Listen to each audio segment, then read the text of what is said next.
So on independence, of course, the British left, and they had to leave one day, and it was for India actually to decide where our front is. So Nehru probably knew that we had something as a McMahon line in the east, we had some kind of a claim in Ladakh area, but it was not here. So that's why he wanted to go in for a Panchsheel agreement, probably.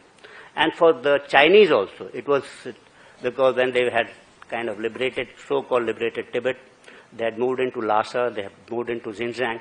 This particular area was extreme from both the ends, so they wanted a stability probably in this particular region. So this area assumed some kind of a priority.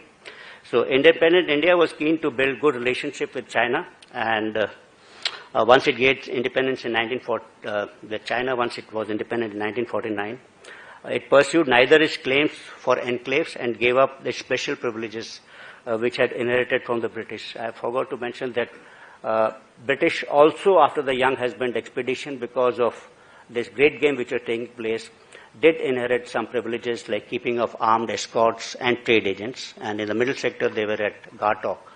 So once Tibet was occupied by China, so we gave up those privileges. We recognized China as for its permanent seat in United Nations, and this Himalayan buffer which was there between us and Tibet, that evaporated, and that would convert into a border. In 1954, India recognized Tibet as part of China. Both countries signed the Panchsheel Agreement. With this, India assumed that it has settled its border, the northern border, the only area which we assumed that was not settled, through a formal kind of a treaty. For India, the legitimacy of this border now rested on the Panchsheel Agreement, which it thought had been demolited by identifying 6 passes through which trade would take place or pilgrims will go.